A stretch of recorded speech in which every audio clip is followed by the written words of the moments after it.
Hello friends! If you own a car, this video is a must-watch because sooner or later, if you have a car, you will be selling it. There's a misconception that when selling a car, the most vulnerable party is the buyer. Well, I'd probably agree with that because the buyer is always at risk of being deceived by the seller. They might be sold a wrecked car with altered VIN numbers, a car with the mileage tampered, or even a piece of junk. But you know, there's another side to the story, the risks of the seller. So today, we have a story about how, while selling your car, you can end up losing money and even face criminal charges for fraud. And believe it or not, such cases are happening more and more often. I'm going to tell you the latest and most relevant story that was sent to me just a few days ago, because I think it's important to warn anyone who is planning to sell their car so that you don't end up in the same situation. So here's the story. A family from Los Angeles decides to sell their car, a white Toyota Camry. They post an ad on a popular website for car sales, pricing the car at $13,500. The calls start coming in, one after another. People ask questions, as usually happens when selling a car. Eventually, someone from Florida calls, saying, "You know, I really like your car. It meets all the parameters, and the price is also okay. But since I'm in Florida, I'd like my representative to come check it out. I have a friend in Los Angeles who specializes in selecting cars, and he'll inspect the vehicle and let me know the details.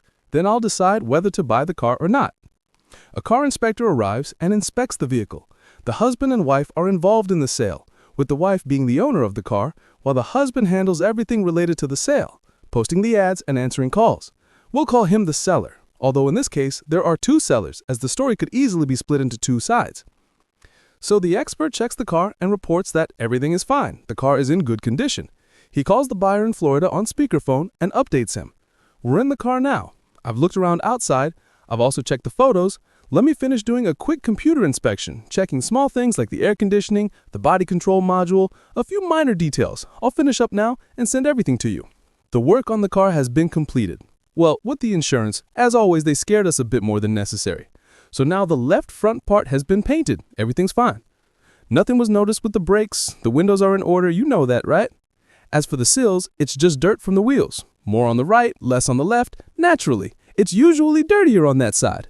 As for any marks, I didn't find any. No repairs, no damage to the plastic parts. Overall, the car is in good condition. You can go ahead and buy it. The customer replies, "All right, I'm ready to buy your car, but there's one small detail. I'm far from Los Angeles, and I'll need a few days to get there because I need to wrap up some matters in Florida. So here's what we'll do. So the car doesn't get sold before I arrive. We'll arrange a remote car purchase. The guy who came to inspect the car, I trust him completely, especially since he checked everything. So here's the plan. You'll make the agreement in the car inspector's name, and we'll sort everything out later. Don't mention my name in the agreement." Though he had sent a copy of his passport, a passport photo. At least he sent the passport of some person. And while they couldn't fully identify him over the phone, the photo seemed legitimate. The seller could find his name online and on social media, and everything appeared fine. So the buyer requests, "You'll make the contract in the inspector's name, and here's the deal. The car is priced at $13,500, but let's say in the contract that it's $9,300, and then later we'll adjust the price to $9,000. The reasoning is that my wife wants a different car, a crossover, and I still want to buy the Toyota Camry. Let's not tell her the real price. We'll say it's $9,000, and I'll send you the actual amount of $13,500. In this special place, they write the contract for $9,000, take a picture of it, and send it to the potential buyer in Florida. The buyer responds, "Okay, everything's good. Don't worry, wait for the money transfer to your card." The payment arrives on the seller's card, while on the car owner's card, the wife's card, she receives $9,000, not the agreed upon amount. The sellers immediately called the buyer, Wait, we didn't agree on this. We agreed on $13,500, but you only transferred $9,000. The buyer replies, Yes, don't worry, just wait. The situation is this. My wife was nearby, and I transferred the money from her card using Spearbank Online. He claims that the remaining amount, up to $13,500, was supposed to be transferred to his friend's card. The sellers, not thinking twice, transfer the $9,000 to the card that they believe belongs to the buyer's friend, but in reality, it's a completely unrelated card. The situation escalates quickly. The money has been transferred, but when the sellers try to contact the buyer, his phone goes unanswered. They reach out to the inspector and ask, "Your friend, your colleague, can you explain what's going on?" The inspector shrugs and says, "I have no idea. I'll call and find out." But no clarity comes from the situation. The sellers start to worry. They try to contact the bank to find out who transferred the money, but the bank can't provide any information because the money was transferred through a foreign card. Days go by and the situation remains unclear. The sellers decide that this is too suspicious and they file a police report. Soon, they discover that they have fallen victim to fraud. The buyer turns out to be someone other than who he claimed to be. His passport and all his details were forged, and the money was transferred to a card that didn't belong to the seller. The car remains with the sellers, but now they're facing a police investigation. The police begin gathering all the materials, and it's soon revealed that the buyer and his friend were part of a fraud scheme. The sellers file a lawsuit seeking to recover the money and seek justice. The buyer, however, claims in court that his money has been illegally withheld and demands the return of the $9,000. In his lawsuit, he also demands compensation for moral harm and physical stress he experienced due to the situation. In the end, the sellers found themselves caught in a real mess, losing the car, the money, and getting entangled in a legal trap. However, as with any story, there is a silver lining. Although they became victims of fraud, the sellers were able to recover the money and minimize their losses. They filed a lawsuit, accusing the buyer of fraud. Despite the situation seeming utterly absurd, the sellers began to realize that a long and difficult journey awaited them. After filing the lawsuit and working with the police, the case started to take on new developments. The sellers could feel their lives turning into a real nightmare, but they were determined to get justice. The buyer, despite all his promises, continued to avoid contact. When they finally managed to reach him, his explanations became increasingly absurd. He claimed that he mistakenly transferred the money to the wrong card and promised to send the remaining amount in the coming days. But no one believed him anymore. Meanwhile, the investigation continued to dig deeper, and it soon became clear that the buyer had used forged documents to carry out the transaction.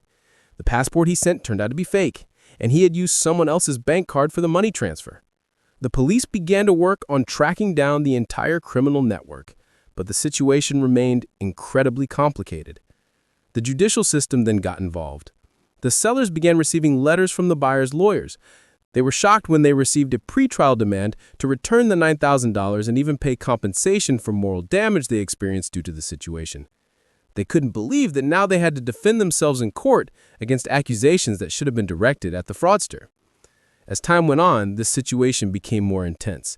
The sellers began receiving new documents, one of which demanded that their Toyota Camry be seized as security for the claim. The court found this request valid and the car was seized, even though the sellers were not at fault in the situation. But the court didn't stop there.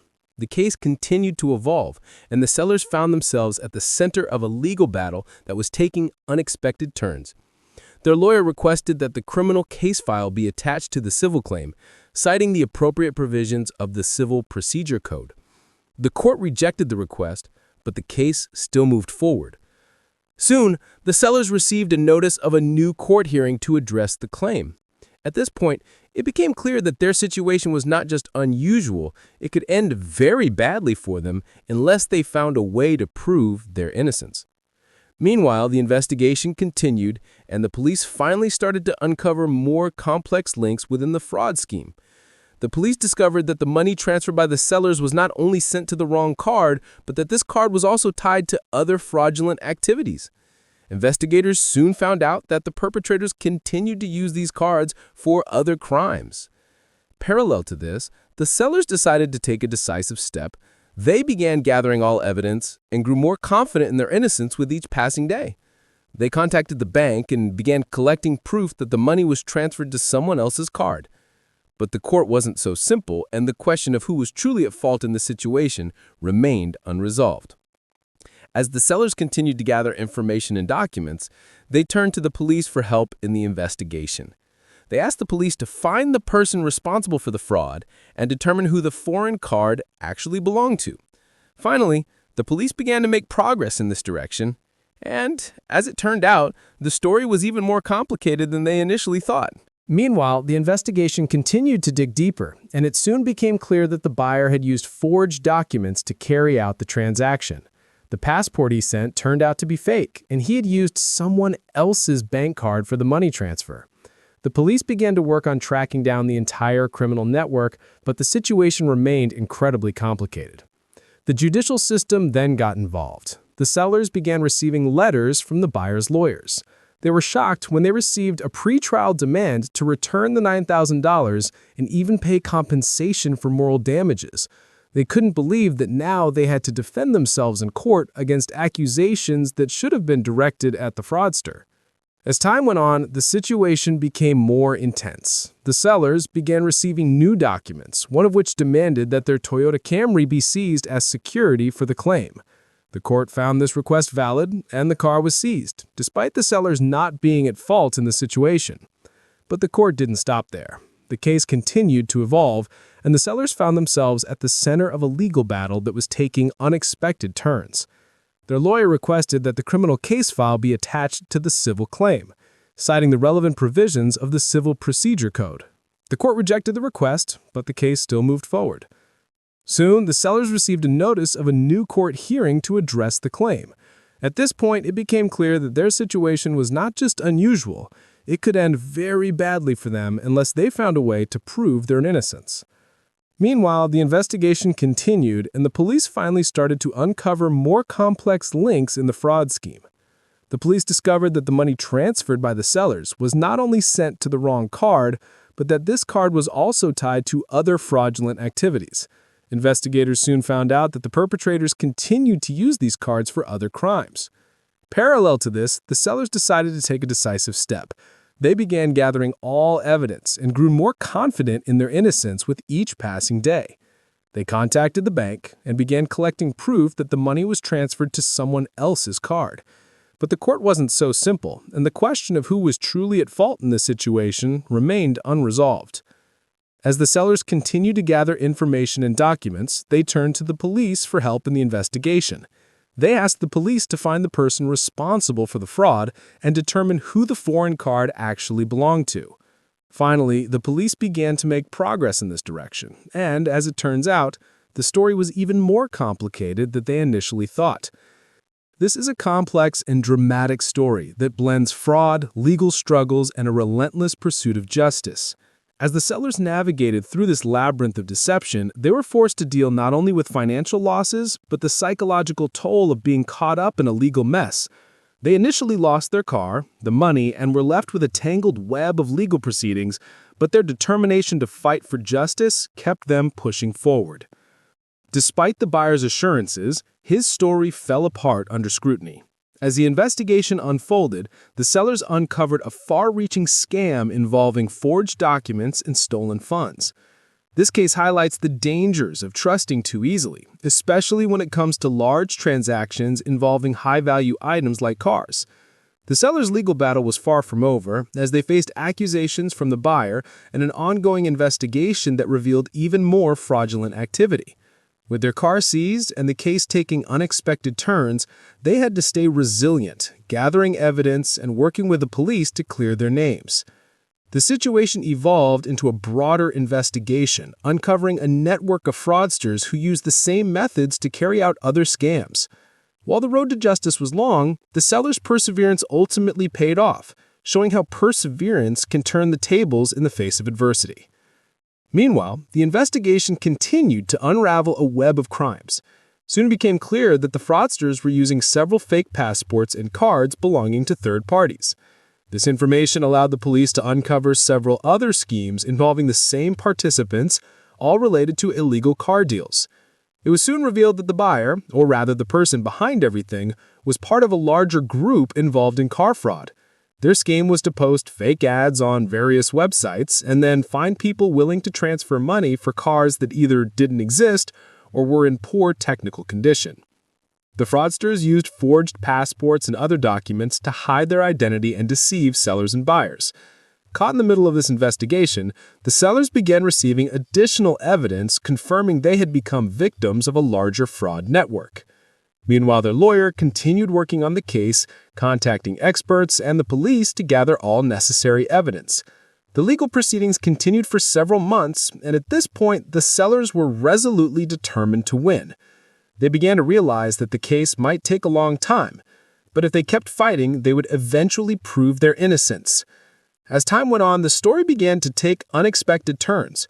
The police detained several members of the network, including the person who organized the entire operation. He was arrested while attempting another scam involving a car and was charged with large-scale fraud. When this person was in police custody, he started to testify, explaining how the scheme worked. He admitted that he had used forged documents to hide his identity and provided the names of other members of the group working with him. The sellers could feel that justice was finally being served. However, despite the arrests, the trial was still ongoing. Their lawyer continued presenting evidence in court, and soon the judge ruled in their favor, finally recognizing the sellers as innocent in the fraud case. The legal battle ended with the sellers winning, but that didn't mean it was over. They realized that the whole situation had been a valuable lesson that they needed to learn in order to avoid similar situations in the future. Despite the final court decision and their victory, they couldn't escape the aftermath that this ordeal had left in their lives. The complicated legal processes, constant anxiety, and uncertainty became a real test for them. However, despite all the difficulties, they decided to move forward and do everything possible to prevent this from happening again. They began actively studying how fraudulent schemes work so that they could recognize them early on in the future. They attended several seminars on fraud prevention, learned how to verify a buyer's identity, and became more thorough at every step of the transaction. They also began using specialized services to check the legality and technical condition of cars. With each passing month, they realized how important it was to be cautious and attentive when making deals, especially when large sums of money and significant assets were involved. They began sharing their experience with others, teaching them how important it is to always verify buyers and their intentions to avoid falling into the same situation. Despite all the hardships they had endured, they were grateful that they were able to return to normal life. They understood that taking the right steps from the start could prevent many problems.